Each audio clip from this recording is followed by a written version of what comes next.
안녕하세요. 인사드리겠습니다. 국어 강사 임지연입니다. 제가 지금 수업을 하다가 뛰어와가지고요. 옆에 저희 아이들이 수업을 하고 있거든요. 잠깐 아이들이 오늘 모의 기말고사를 보는 날이라 잠깐 기말고사 보게 하고 네, 제가 넘어와서 오늘 중요한 설명을 조금 드리려고 합니다. 3월 성적표 받으셨죠? 학력평가 성적표 받으셨죠? 모의고사 성적표 어떤 느낌이셨는지 기대했던 것보다 이 정도면 잘하네 이렇게 생각하실 수도 있고 아니면 진짜 좀 국어가 어렵구나 이렇게 생각하셨을 수도 있을 것 같아요. 지금 이제 한창 기말고사 준비를 하고 있는데 이미 중간고사 때 우리 아이가 정말 국어를 이렇게까지 못한단 말이야? 라고 하는 생각을 하신 분들도 정말 많을 것 같습니다. 제가 지금 여기도 감히 써놨는데 고1 여름방학은 제가 생각하기에 상위권 정착을 위한 마지막 결정적 시기라고 저는 생각을 합니다. 지금 아직은 아이들이 고등학교 입학한 지 얼마 안 됐고 그러면 선생님 좀 결정적 시기는 언제였을까요? 라고 얘기한다면 당연히 예비고1입니다.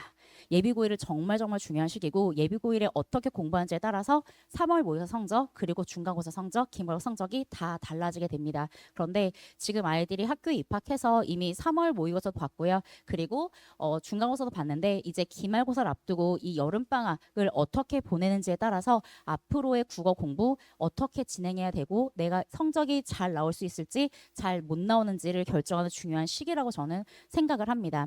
이 시기를 정말 잘 보내면 앞으로 국어가 정말 원활해질 것이고요. 그렇지 않으면 조금 국어가 계속해서 발목을 잡고 좋은 등급이 나오는 데 있어서 좀 어려운 과목이 될 수 있을 거라고 말씀을 드리고 싶습니다. 그래서 제가 오늘 가장 강하게 말씀드릴 것은 국어는 공부다라고 하는 것이고요. 감으로 풀지 않는다, 공부해서 정복한다라고 하는 겁니다. 그러면 제가 어떻게 공부를 시킬 것이고 왜 국어가 공부라고 말씀을 드리는 것인지 이런 이야기들을 드려보도록 하겠습니다. 먼저 저는 솔빛국어팀이라고 하는 팀에 속해 있는 국어 강사이고요. 저희 팀은 이렇게 12분의 선생님들이 함께 연구하고 수업하고 더 나은 수업을 준비하고 있습니다. 출강하는 학원이 꽤 많이 있지요. 네, 이 학원 중에서 저는 주로 목동에서 많이 수업을 하고 있고요. 그리고 저희가 이제 수능 교재부터 내신 교재까지 다 자체 개발하고 있는데 고1부터 그러니까 예비 고1부터 고3까지 교재를 같이 개발하고 있기 때문에 저는 제가 수능의 트렌드도 잘 알고 있고 그리고 고1, 2의 트렌드 그리고 어떻게 공부해야 고3에 가서 정말 좋은 성적을 받을 수 있는지를 잘 알고 있다고 자신 있게 말씀드릴 수가 있습니다. 심지어 시중 출판 교재도 저희가 같이 출판하고 있어서 국어에 있어서만큼은 정말 많이 연구를 하고 있는 이런 팀에 제가 같이 속해서 연구하고 있습니다. 자, 그러면 이제 본격적 이야기. 고1 여름 무엇을 해야 할까? 두 가지의 토끼를 다 놓치면 안 됩니다. 내신이라고 하는 토끼도 놓치면 안 되고요. 수능이라고 하는 토끼도 놓치면 안 되는데 그러면 수능 공부는 어떤 방향으로 가야 하고 내신 공부는 어떤 방향으로 가야 하는지 말씀을 먼저 드려야 될 것 같습니다. 작년에 대통령실에서 수능 관련 이슈가 하나 있었습니다. 제가 드린 프린트안에 다 있으니까 네, 거기 보시면 이거 한 번만 이렇게 생긴 프린트가 있을 텐데요. 혹시 필요하시면 이 자료에다가 메모하시면 됩니다. 감사합니다. 자, 대통령실에서 이러한 담화를 작년 6월 19일에 발표를 하면서 수능이 정말 달라졌느냐? 네, 많이 달라졌고요. 이번 모의고사부터도 고1 학생들이 보는 모의고사도 많이 달라졌습니다. 어떻게 달라졌는지 수치로 보여드리도록 할게요. 대통령실의 발표 내용을 정리하면 결국은 교육과정에 부합하는 출제를 하겠다는 의도였습니다. 이걸 통해서 그러니까 국어 선생님들은 어떻게 예측을 했냐면 EBS 연계율이 높아지겠구나라고 생각을 했고요. 비문학과 교과 융합형 킬러 문학을 제외하겠다라고 얘기를 했기 때문에 독서의 난도가 조금 낮아질 거겠구나라고 예측을 했습니다. 그리고 변별력에는 수능을 출제하겠다라고 했으니까 그러면 독서가 그동안 계속 어려워져서 아이들이 변별력이 생겨왔었는데 독서가 쉬워진다면 당연히 상대적으로 문학이 어려워질 수밖에 없겠구나라고 생각했어요. 선생님, 독서하고 문학 말고도 화법과 작문도 있고 언어와 매체도 있지 않습니까? 라고 물으실 수 있는데요. 화작과 언어는 선택 과목이잖아요. 학생들마다 다르게 선택하기 때문에 그걸 가지고는 변별력을 살릴 수가 없습니다. 그렇기 때문에 공통 과목이 문학의 난도가 높아질 것이다 라고 예측을 했고요. 이 예측이 맞아 들어갔습니다. 일단 2023년도 수능의 오답률 베스트를 꼽아보면 무려 7문제가 독서 문제에 해당하는 것이었습니다. 자, 2023학년도 수능이면요. 2023년 학번 학생들을 선발하기 위한 수능이에요. 다시 말하면 대통령실 담화가 발표되기 이전의 수능이라고 보시면 돼요. 그 이전까지는 가장 어려운 것이 독서였다. 그래서 아이들을 독서를 엄청 많이 공부를 시키고 매산비 다 풀려보셨잖아요. 그쵸? 근데 애들이 잘 안 풀었잖아요. 그래서 그렇게 독서를 굉장히 강조하던 시기였었는데 2024학년도 수능의 오답률 베스트를 쭉 살펴보면 독서가 4문제, 문학이 4문제, 언어가 2문제였습니다. 제가 이게 언어와 매체 선택 과목 기준으로 했기 때문에 언어와 매체, 즉 선택 과목에서 2문제가 나왔어요. 이것의 결과는 어떻게 얘기할 수 있냐면 독서도 문학도 선택 과목도 뭐 하나 소홀하게 할 수 없게 공부를 시켜야 되겠구나라고 하는 결론이 나왔습니다. 그 전까지는 문학 조금 못해도 야 문학은 그래 좀 쉽게 나오니까 이렇게 넘어갈 수 있었는데 지금 그게 안 된다는 거예요. 근데 이게 올해까지 이어졌느냐? 올해 얼마 전에 6월 모의고사 고3이 육모를 보았는데요. 육모도 비슷한 결과가 나왔고요. 그리고 저희 아이들이 이제 보는 학력평가 모의고사라고 얘기를 하죠. 2023년도 그러니까 작년에 고1 학생들이 3월에 봤던 학력평가의 오답률 역시 대통령실 발표가 있기 전에 오답률인데요. 그때 상위 10문제 중 독서가 7문제였습니다. 고1 모의고사 말씀드리는 거예요. 그런데 제가 죄송해요. 오타를 냈어요. 올해 거예요. 2024학년도 그러니까 올해 본 건데요. 올해 고1 3월 학평 오답률 베스트는 이렇게 나왔습니다. 독서 5개, 문학 4개, 언어도 아니고 심지어 장문 이제 글쓰기에 관련된 문제가 나오는 건데요. 장문에서 한 문제. 그러니까 결국은 선택 과목, 그러니까 우리가 이제 선택하는 선택 과목이라고 하는 영역에서 독서 문학 영역에서 골고루 오답률이 높은 문제가 나왔다는 것이지요. 그러니까 결국 수능 준비를 모든 전 영역에서 제대로 하지 않으면 안 되는 그런 상황을 고1부터 계속해서 이어나가고 있는 것이다. 그렇기 때문에 저희가 수능 공부를 함에 있어서 문학만 하면 되느냐? 아니요. 독서만 하면 되느냐? 아니요. 이거를 다 골고루 잘할 수 있어야 됩니다. 독서가 쉬워졌다고 공부를 안 해도 잘 보지 않을까? 그렇진 않습니다. 왜냐하면 제대로 있는 방법을 아이들이 모르기 때문이에요. 자, 그러면 국어 공부 어떻게 해야 할까라는 이야기를 드려볼게요. 일단 1번은 강조되고 있는 독해력입니다. 아이들에게 독해력이 되게 부족한데요. 애들이 왜 독해력이 부족한지 한번 어머님 아버님께서도 같이 문제를 봐주시면 좋겠는데 이게 그러니까 올해 학생들을 선발하기 위한 2023학년 3년 11월에 봤던 대통령실 발표가 있은 다음에 출제되었던 현대 소설 지문입니다. 수능 지문이에요. 조금만 읽어보시면 무슨 말인지 모르실 거예요. 근데 애들은요 이거를 굉장히 빨리 읽으면서 내용 파악을 해야 하는데 아이들은 빨리 읽어야 한다는 강박은 있는데 어떻게 읽어야 된다는 방법은 없어요. 그러니까 읽으면서 무슨 말인지 하나도 모르는 거예요. 제가 조금만 읽어볼까요? 한참 정의와 별의별 말이 다 오가고 하였을 때 불단집에서 막 설거지를 하고 있던 갑순이 할머니가 튀어나왔다. 그러니까 정의가 나오고 갑순이 할머니가 나왔죠. 다음 갑득이 어미는 갑득이 엄마가 나왔어요. 경우에 따라서는 그들 모녀를 상대하여서도 그들 모녀이면 누굴까요? 네, 맞아요. 정의와 갑순이 할머니가 무슨 사이구나? 모녀 사이구나. 이렇게 시작해야 되는 거잖아요. 근데 애들은 이렇게 읽어서 무슨 말인지 하나도 모른 채 인물관계를 파악하지 못하고 결국은 문제를 풀게 된 겁니다. 그래서 잠깐 뚫만 보시면 갑득이 어미는 근데 보세요 어머님 여기서 갑득이가 나오고 갑순이가 나오잖아요. 그러니까 왠지 얘네 둘이 뭐 같아요? 남매인가? 그러면 이게 갑순이 갑득이니까 뭔가 친척 관계이고 막 이렇게 막 꼬이기 시작하는 거예요. 근데 남이거든요. 남이에요. 모르는 사람이 남이에요. 근데 애들이 이런 걸 생각하지 않고 문제를 풉니다. 그냥 빨리 있는 거에 집중하는 거예요. 그래서 제가 시키는 게 뭐냐면요. 큰 따옴표 앞에 사람 이름 써. 누가 말했지? 누구에게 말했어? 여기에서 지칭하는 게 누구야? 애초에 네가 말실수한 게 잘못이지. 그래서 너가 정의예요. 그러니까는 갑순이 할머니가 정의한테 말하는 거예요. 잘못이지. 남을 탓해 뭘 하니? 남 갑득이 어미예요. 이게 연결이 되면서 내용이 정리가 돼야 되는데 애들은 그냥 후루룩 읽으니까 무슨 말인지 하나도 모르는 채 내용을 읽는 거예요. 놀랍게도 4문제 중 3문제가 오답률 15개 안에 포함됐습니다.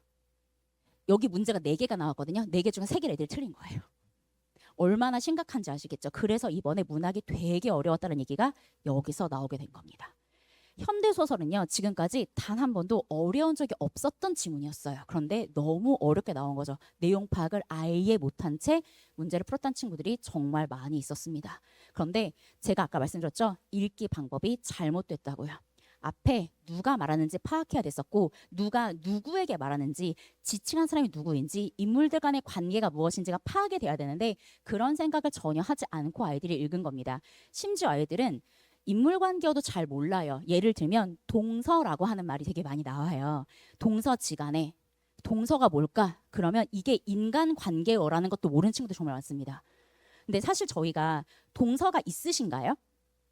있으신 분도 있고 없으신 분도 있으시잖아요. 점점 핵가족화가 되면서 아이들이 인물관계어를 사실 잘 몰라요. 예를 들면 저희 집에 제가 올케가 있는데요. 올케를 한 번도 올케라고 불러본 적이 없습니다. 뭐라 부르냐면 보람아 이렇게 불러요. 올케 이름이거든요. 그러니까 저희 아이는, 제가 딸이 하나 있는데 저희 아이는 외숙모를 엄마가 뭐라 불러야 하는지 모르고 살고 있을 거예요. 그러니까 올케라는 단어가 만약에 선지에 나오거나 지문에 나오게 된다면 올케가 뭐야? 들어본 적이 없는 말인데 라고 하는 게 생기는 거예요. 근데 이거는 지금 현재 저희 아이들도 마찬가지라는 겁니다. 그런데 소설에는 굉장히 인물관계가 엄청나게 많이 나오거든요. 근데 그런 거에 대한 파악이 안 되니까 내용 파악은 당연히 안 될 수밖에 없습니다. 어휘가 안 되고, 어휘가 안 되니까 내용 파악도 안 되고 읽는 방식도 제대로 파악되지 않는 이런 상황이 악순환이 계속 반복되고 있는 것이 바로 국어에 대한 문제입니다. 강조되고 있는 독해력, 독서뿐만 아니라 문학에서도 이런 문제가 발생하고 있어요. 문학은 쉬울 것 같지만 그렇지 않다는 겁니다. 두 번째, 독서는 사실 여전히 어렵습니다. 지금 이 문제는 이번에 저희 아이들 3월에 봤던 학력평가 독서 기술 지문에 해당하는 것인데요. 전체 지문이 1763자더라고요. 물론 제가 세진 않았겠죠. 네, 기계한테 세보라고 얘기했더니 1763자래요. 근데 이게 띄어쓰기 빼고 이제 센 거고요. 그러면 1763자면 200자 원고지 8장 분량을 아이들이 읽고 내용을 파악한 후에 문제를 4-5개를 풀어야 된다는 겁니다. 근데 여기에 해당하는 문제 중에서 이 42번 문제가 오답률 65.9%. 그러니까 되게 높은 2위인가 그랬을 거예요. 그리고 다음에 아닌가? 잘못 네, 죄송해요. 네, 그런 문제였습니다. 그러니까 아이들이 독서를 여전히 쉬워졌으니까 좀 덜 해도 되지 않을까가 아니라 독서가 여전히 어렵기 때문에 내가 정확하게 독해하는 방법을 알아야 한다라고 하는 겁니다. 독서 공부를 양치기로 하는 게 아니거든요. 많이 풀면 감이 생기고 감이 생기면 잘 풀겠지가 아니라 독서에서도 문제를 출제하는 방식이 있을 거잖아요. 그 방식에 따라서 정확하게 공부하는 방법이 분명 있습니다. 양으로 공부하는 게 아니고요. 이해로 공부하는 것이고 감으로 공부하는 것이 아니라 방법으로 공부를 하는 것입니다. 그 방법을 아이들한테 알려주는 겁니다. 어떤 방법인가요? 라고 물으신다면 영업비밀이지만 제가 말씀을 드리면 사실은 독서에서 아이들이 하는 건 문제를 풀고 맞았어 하고 넘어가는 거잖아요. 틀렸으면 틀렸어 하고 넘어가는 거잖아요. 틀렸으면 답이 이거구나. 여길 보니까 답이 이렇게 나오는 거구나 라고 하고 넘어간단 말이에요. 그게 아니라 여기 달려있는 1번부터 5번까지의 선지가 있으면 그 1번부터 5번까지의 선지가 어떻게 만들어졌을지 고민하는 겁니다. 지문에 있는 이런 정보를 이렇게 변형하여 만들었구나 라고 하는 걸 계속 확인하는 거예요. 지문의 정보가 A라고 나왔는데 이 A라는 정보를 이렇게 변형해서 이런 선지를 만든 거구나. 그런데 이거를 계속 하다 보면 뭐가 보이냐면 패턴이 보입니다. 이런 문장이 나오면 계속 이런 식의 선지를 만들어내네. 그럼 내가 앞으로 읽을 때 이런 문장에 유의해야 되겠구나 라고 하는 걸 태독하면서 공부를 해야 되는 건데 그냥 계속 양치기만 하고 선지 분석 안 하고 OX 채점만 하게 되면 절대 늘지 않는 겁니다. 근데 이 방법을 아이들한테 계속 알려주는 거예요. 그러니까 선지 분석 어떻게 해야 돼? 여기서 문장이 어떻게 변형되어 만들어진 거야? 그러니까 앞으로 이런 문장을 제대로 읽어야 돼 라고 하는 걸 계속 강조하면서 이야기를 해야 하는 것입니다. 다음은 우리 글이지만 읽을 수 없는 고전 문학이 아이들의 발목을 잡습니다. 분명히 우리 글로 쓰여 있어요. 여기 나가 고전 문학이고요. 여기 가가 현대시입니다. 이번에 역시 우리 아이들 고1 학생들이 3월에 풀었었던 학력평가 지문 중에 하나이고요. 여기에서 요 가가 물론 고어로 되어 있진 않지만 워낙에 내용 자체가 그 어휘나 아니면 내용 자체가 옛날의 문화가 담겨 있기 때문에 아이들이 이해하기가 좀 쉽지가 않습니다. 그래서 이러한 것에 대한 문제를 17번 문제가 이게 가나 복합 문제인데 이 문제의 오답률이 62.5%. 아까 얘기했던 한 2위 정도 해당하는 것이었고요. 그리고 여기에 하나 더 있어요. 여기에 나에 대한 이해, 그러니까 이 고전문학에 대한 이해인 거잖아요. 이거에 대한 역시 오답률이 40.8%. 그래서 아이들이 고전문학을 진짜 많이 어려워하고 있구나라고 하는 걸 알 수 있습니다. 애들이 읽어본 경험이 많이 없고요. 그리고 문화 자체가 너무나 동떨어져 있다 보니까 이해를 하기가 되게 많이 어려워합니다. 저희가 얼마 전에 지조절개를 지키는 거야 라고 했더니 어떤 학생이 이런 질문도 했어요. 지조절개가 뭐예요? 이런 질문도 제가 받아봤거든요. 그러니까 진짜 굉장히 많은 것들이 베이스가 좀 필요하구나라는 생각을 좀 절실하게 했던 그런 상황이 있었습니다. 자, 그리고 2학기 내신의 중요한 파트, 여기까지 이제 수능 공부에 대한 필요성, 수능 공부를 어떻게 되는지를 얘기했다면 2학기 내신의 킬러 파트가 정말 슬프게도 고전 문학과 그리고 중세 문법입니다. 중세 문법은 그러니까 현대 문법도 모르는데 이런 애들을 가지고 과거의 문법을 공부를 하는 거예요. 애들이 제가 물어봤어요. 이건 주어야, 이게 주어인지 어떻게 알지? 그러면 주격 조사가 있으면 주어거든요. 근데 이거를 중학교 때 분명히 공부를 하고 온단 말이에요. 근데 대답을 못 해요. 자, 이건 목적어야. 이거 왜 목적어지? 을을이 붙어 있으면 목적어거든요. 이걸 말을 못 해요. 제가 이런 것도 했어요. 자, 주어가 엄마야. 근데 엄마가라고 되어 있는데 높임말로 바꿔야 되잖아. 뭐로 바꿔야 하지? 뭐로 바꿔야 되죠? 깨서잖아요. 이거를 깨. 이렇게 얘기하는 애들이 있는 거예요. 그래서 한국인인데 이걸 왜 못해? 암기한 거예요. 그냥 깨가 들어가는 것 같은데 그 깨가 주어에 쓰이는 건지 아니면 부서에 쓰이는 건지 단순 암기를 하고 응용하는 생각을 안 하니까 전혀 문법이 계속 이렇게 어떻게 가르쳐야 될지 모르는 그런 상황이 발생하게 되더라고요. 그럼 이런 애들이 영어 문법은 잘할까요? 아니 국어로 해석이 돼야 뭐 영어 문법 이렇게 적용해서 문제를 풀 수가 있는데 영어 문법도 되게 많이 어려워한다고들 하시더라고요. 국어가 안 되니까 그런 거예요. 그런데 중세 문법이 현대 문법을 다 알아야 중세에 적용할 수 있습니다. 그러니까 되게 어려운 단원인데 이런 단원이 2학기 내신의 킬러 파트이기 때문에 사전에 저희가 조금 준비를 하면서 2학기에 대한 내신 준비도 지금 이 여름방학 때 해야 합니다. 좀 많이 바쁩니다. 수능 준비도 해야 하고 내신 준비도 해야 돼서요. 그래서 제가 오늘 국어에 대해서 말씀드리고 싶은 건 감으로 승부하는 과목이 아니라 정확한 방법으로 정확한 방식으로 공부해야 되는 것이고 국어는 공부하는 것인데 자꾸 감으로 풀면 된다, 양으로 하면 된다라고 하니까 정확한 학습을 하지 않습니다. 정확한 학습 방법으로 공부를 해야 되고 제대로 된 학습의 방향도 있습니다. 제가 아까 말씀드렸던 소설을 읽을 땐 큰 따옴표 앞에 사람 이름을 쓰는 거야 라고 하는 것이 방법인데요. 별것 아닌 방법 같지만 아이들이 실천하는데 무려 1년이 걸립니다. 아무리 하라고 얘기해도요. 아무리 하질 않아요. 왜냐하면 중학교 때 그렇게 공부를 안 했거든요. 그러니까 이게 왜 필요한지를 잘 모르고 시켜도 어떻게 해야 되는지 모르는 경우가 굉장히 많아요. 그래서 공부하는 방향부터 제대로 잡아나가야 된다는 생각을 되게 많이 하고 혹시나 우리 아이가 이번에 모의고사도 좀 지지부진했고 중간고사도 지지부진했다면 저는 분명히 분석할 시간이 필요하다 생각합니다. 왜 그랬을까가 필요한데 못 봤구나. 왜 못 봤니? 내가 좀 열심히 안 했어. 이렇게 얘기를 하면 그래 그럼 열심히 하자 이렇게 끝나는 게 아니라 이 문제는 왜 틀렸고 이 문제는 뭐가 부족했고 여기서는 뭘 몰랐고를 정확하게 알아야 우리 학교는 시험이 이렇게 나오고 난 이렇게 대비해야 되고 수능은 이렇게 나오니까 이렇게 공부해야 되고가 있어야 되는데 단순하게 그냥 공부가 좀 덜 된 것 같아 라고 하는 것 문제를 많이 안 푼 것 같아 라고 하는 건 좀 잘못된 반성이라고 생각합니다. 정확한 반성이 필요하고 그 반성을 여름방학 때 공부하면서 내가 어떻게 국어를 공부해야 되는지를 좀 많이 알아갔으면 좋겠습니다. 제가 여름방학 커리큘럼으로 아까 말씀해 주셨듯이 9월 학평에 대한 대비를 할 건데요. 9월 학평은 수능 문화에 대한 것 그리고 어떻게 읽을 건지를 중점적으로 얘기할 거고 선지 판단을 어떻게 하는 것인지 선지가 이제 동그라미 1번부터 5번까지인데 이걸 어떻게 판단하는 것인지 사실은 개념의 힘을 가지고 하는 게 분명히 있거든요. 그래서 그러한 것들을 알려줄 거고요. 수능 독서 공부하는 방법을 알려줄 겁니다. 어떻게 공부하는 게 올바른 방법이다. 그냥 양으로 그리고 그냥 감으로 푸는 것이 아니라 정확하게 읽는 방법, 어떻게 읽으면 정확하게 읽을 수 있는지 그 방법을 아이들과 함께 공부할 거고요. 그리고 교과서 중세 문법, 제가 이번에 킬러 파트라고 말씀드렸기 때문에 이 부분에 대한 공부도 조금 많이 해볼 생각입니다. 그래서 수능과 내신의 비율이 약 5대5 정도, 많으면 6대4 정도의 비율로 해서 이렇게 여름방학 동안 학생들과 같이 공부를 할 거고요.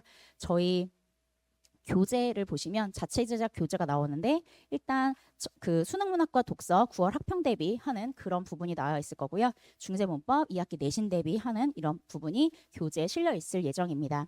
또한 주간 솔빗이라고 하는 주간 학습 과제장을 제공을 해서 솔빗 모의고사, 독서 집중 훈련, 매일 혁명 이렇게 좀 파트가 나눠져 있어서 아이들이 수능 공부하는 데 있어서 필요한 부분들을 좀 채워 나갈 수 있게 이렇게 과제 준비되어 있고요. 외워라고 하는 건 어휘 교재인데요. 이 어휘 교재 안에 필수적인 시조, 그러니까 이게 고전 문학에 해당하는 부분이겠죠. 필수적인 시조가 들어있어서 아이들이 필수적으로 공부할 수 있게 문법 개념어 정리하고 한자성어 속담, 아이들이 어휘 좀 부족한데 이런 어휘들 챙겨갈 수 있게 할 거고, 이 모든 것들은 테스트를 통해서 확인을 하게 됩니다. 그래서 테스트를 보고 테스트 결과를 이렇게 스쿨링이라고 하는 저희 성적 관리 앱 이 있는데요. 그 앱을 통해서 학부모님들과 함께 공유를 하고, 그리고 4주간의 성적이 누적이 되면 학생들별로 조금 부족한 지점이 있었을 때 그 부족한 부분을 채울 수 있는 학생 개인별 맞춤 과제인 약점 체크 실력 강화라고 하는 교재를 제공을 하게 됩니다. 그리고 제 시간표는 일요일 날 저녁 6시 30분부터 9시 30분까지 진행을 하게 되고요. 아까 말씀드렸던 대로 수능과 내신 모두 다 준비하는 시간으로 이번 여름 방학을 함께 보내고자 합니다. 제가 조금 전에 말씀드렸던 대로 상위권에 정착하기 위해서 되게 중요한 결정적 시기이고 이제 마지막 기회가 될 수도 있다라고 말씀을 드렸어요. 그러니까 조금 국어 공부에 아이들이 위기감을 가지고 열심히 좀 했으면 좋겠다라는 생각을 굉장히 많이 하고요. 공부를 공부답게 제대로 했으면 좋겠다는 생각이 듭니다. 아이들한테 다 24시간이라는 시간이 주어져 있어요. 그런데 그 시간을 얼마나 효율적으로 제대로 공부하느냐에 따라서 재수를 할 수도 있고 안 할 수도 있는 가능성이 생기겠죠. 그래서 좀 더 효율적인 공부를 할 수 있도록 제가 많이 고민하고 준비하고 학생들과 함께 알찬 여름방학 보내도록 하겠습니다. 고맙습니다.